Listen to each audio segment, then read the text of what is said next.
Allora ragazzi, oggi voglio fare un video particolare, su una cosa un argomento che, mi sta a cuore. È un po' di tempo che volevo fare un video su questa cosa.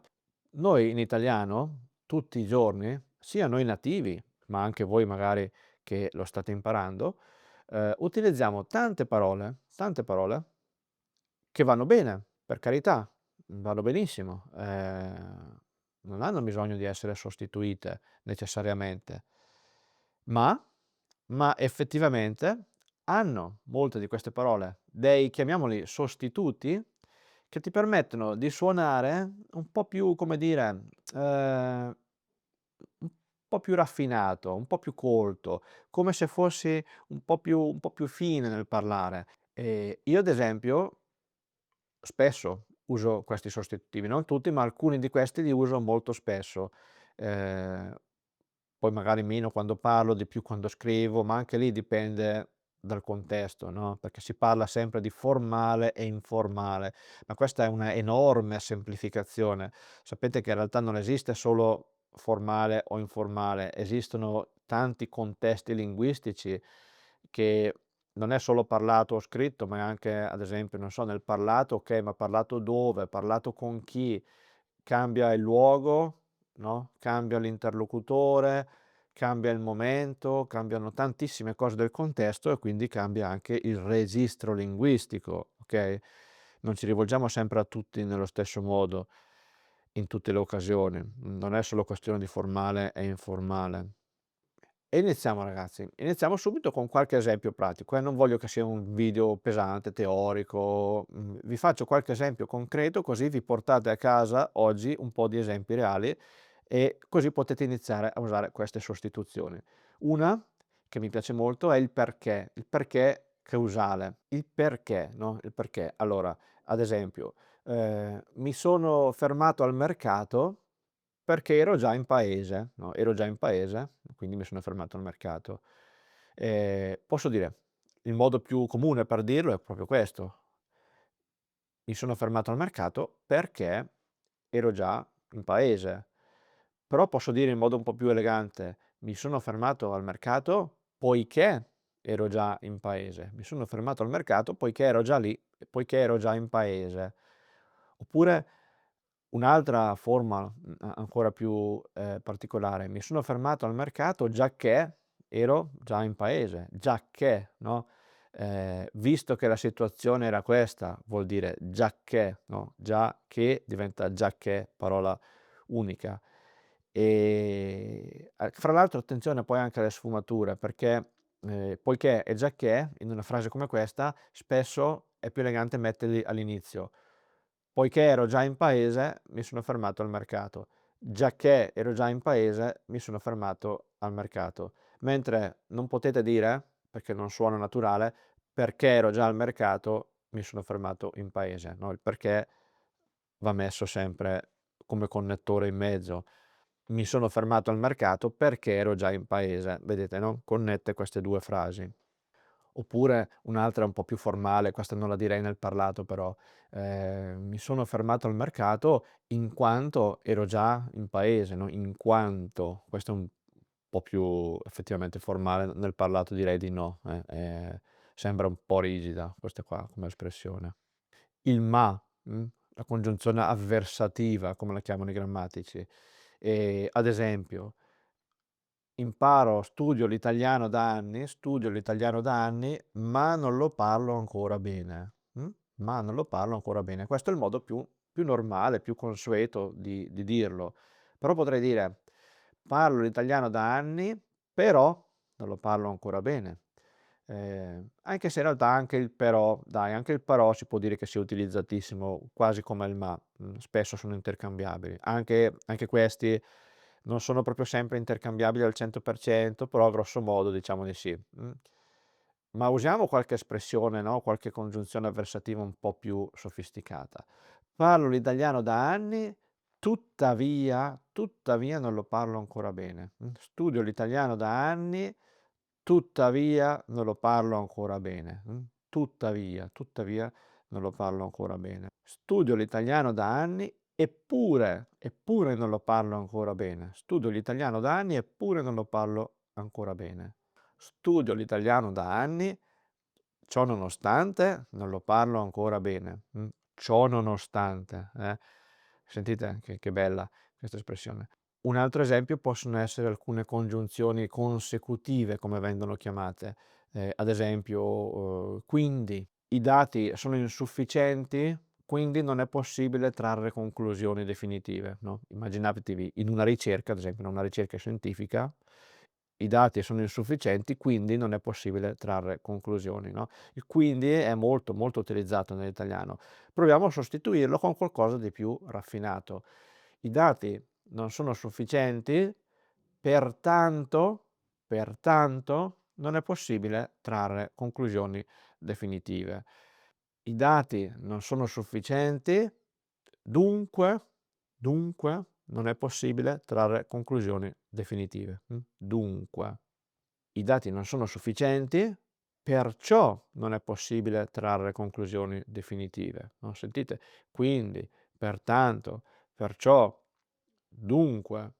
Di conseguenza, i dati non sono sufficienti, di conseguenza non è possibile trarre conclusioni definitive. Arriviamo a una congiunzione che mi piace tantissimo, perché è molto usata, e la sua versione un po' più fine prevede anche l'utilizzo del congiuntivo, quindi dà ancora di più questa impressione così di eleganza, raffinatezza, e l'espressione è: "anche se".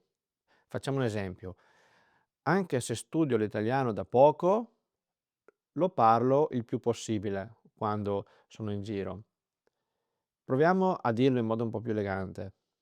Anziché dire: "Anche se studio l'italiano da poco, lo parlo il più possibile", possiamo dire: "Sebbene io studi l'italiano da poco, lo parlo il più possibile quando ho occasione", Sebbene, ma non dico sebbene parlo, ma dico sebbene io parli, e vedete che col congiuntivo mettiamo anche il soggetto di solito. Sebbene io parli italiano da poco, anzi sebbene io studi italiano da poco, lo parlo il più possibile, Oppure un'altra ancora un po' più ricercata, quantunque io studi italiano da poco, lo parlo il più possibile, quantunque. Se utilizzate quantunque vi guardano e vi dicono: "Ma sei sicuro che studi italiano da poco?" Perché neanche gli italiani usano tale finezze, Quantunque, sebbene, benché. Benché io studi italiano da poco, lo parlo il più possibile quando esco. Vedete? Quantunque, sebbene e benché, tutte e 3 queste, congiunzioni richiedono il congiuntivo, e danno proprio un'impressione molto più, come dire, più elegante, più curata, no, è un italiano di classe, se vogliamo dire così. Un'altra espressione che mi piace molto è cioè. Cioè lo sentite tantissimo in italiano, è pronunciato continuamente nel parlato. Allora, facciamo un esempio. Mhmm, il mio italiano è a un livello B1, cioè a un livello intermedio, mh? Questa è l'espressione più comune, è il modo più comune di dirlo. Però, se volessi dirlo in un modo un po' più raffinato, potrei dire: "Il mio italiano è a un livello B1, ovverosia a un livello intermedio", ovverosia, bella questa espressione. Un'altra simile a ovverosia è ovvero. Il mio italiano è a un livello B1, ovvero un livello intermedio. Qui però, qui state attenti ragazzi perché ovvero normalmente significa cioè, nel parlato normale quotidiano, nell'italiano standard. Però attenzione perché c'è un caso particolare che è l'italiano giuridico, quindi stiamo parlando di linguaggio tecnico, e questa è una cosa, attenzione, è una cosa che, nemmeno tantissimi italiani lo sanno. eh. Nel linguaggio giuridico ovvero vuole dire esattamente l'opposto, cioè è un termine tecnico che vuol dire o. Questo, ovvero questo. Nell'italiano standard vuol dire questo, cioè questo. Nell'italiano giuridico vuol dire esattamente l'opposto, vuol dire questo oppure quest'altro. Quindi attenzione a quando sentite ovvero, se nell'italiano standard può essere utilizzato al posto di cioè, se state scrivendo o state leggendo probabilmente più che scrivendo un testo giuridico, ovvero ha un significato molto tecnico preciso che vuol dire di opposizione, okay? Andiamo avanti. Sempre al posto di cioè posso dire, il mio italiano è a un livello B1, ossia a un livello intermedio. Quindi vedete che abbiamo ovvero sia, ovvero e anche ossia. Vale a dire, il mio italiano è a un livello B1, vale a dire è un livello intermedio, okay? Quindi cioè, ovvero, ossia, ovverosia, vale a dire, sono tutte formule che possono sostituire il cioè e farvi sembrare un po' più colti, un po' più raffinati nell'uso dell'italiano. La prossima ragazzi è interessantissima e a me piace molto perché è una sostituzione che è abbastanza rara, ma io personalmente la amo molto e la uso spessissimo, soprattutto nello scritto, ma qualche volta anche nel parlato, se voglio suonare un po' più, diciamo, così, un po' più raffinato, ecco, un po' più elaborato nel parlato. Ed è c'è, ci sono, esserci, no, esistere. Allora, facciamo subito un esempio. C'è un motivo per cui mi piace così tanto l'italiano, è che amo molto la cultura, mh? Anziché dire c'è un motivo, posso dire, state attenti, vi è un motivo. Vi è un motivo per cui amo molto l'italiano, è che amo la cultura, oppure vi è o anche nella forma con l'apostrofo, v'è, no, v'è un motivo per cui amo l'italiano, è che amo moltissimo la cultura italiana, se utilizzate v'è o vi è anziché c'è, suonate subito molto, persone, come dire, molto colte, altolocate, raffinate, no, che hanno una conoscenza, uhm, profonda della lingua, perché vi è come dire, è un po' poetico, un po' letterario, un po' arcaico, è molto poco usato, anzi si può dire che non lo usa praticamente nessuno nel parlato quotidiano, però non è del tutto obsoleto, cioè non suonate strani a dire "ve", suonate semplicemente persone molto raffinate, ecco, che fanno un uso raffinato della lingua, perché dobbiamo distinguere, ci sono delle formule che effettivamente sono arcaiche, sono obsolete, quindi non potete utilizzarle nell'uso quotidiano se non volete suonare ridicoli, cioè se non volete suonare come se foste appena usciti da un portale adimensionale, dal 1600.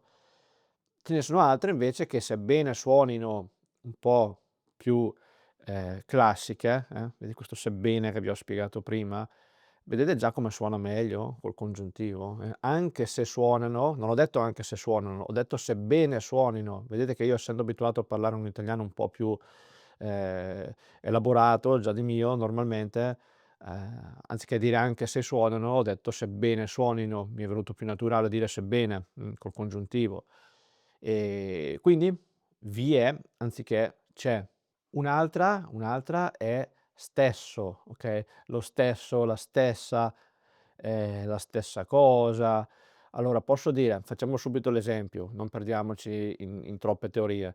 Allora, quando scrivo in italiano faccio sempre lo stesso errore, anziché dire lo stesso, posso utilizzare un'espressione un po' più ricercata che è il medesimo.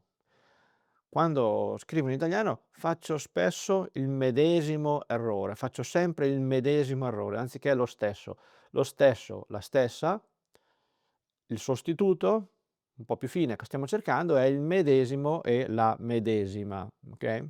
Il medesimo, la medesima, chiaramente maschile, femminile, plurale, i medesimi, le medesime, poi chiaramente dovete, declinarli, no? Ma continuiamo con questi esempi e vi presento un'altra espressione che ha un sostituto molto bello ed è degli altri, degli altri. Io quando studio l'italiano, penso a me stesso e non mi soffermo a guardare i risultati degli altri, non mi concentro sui risultati degli altri, penso ai miei risultati, mi concentro su me stesso. Anziché dire degli altri, posso dire, con una formula più raffinata, altrui. Quando io studio l'italiano non guardo i progressi altrui, mi preoccupo dei miei progressi. Vedete come suona meglio e più raffinato?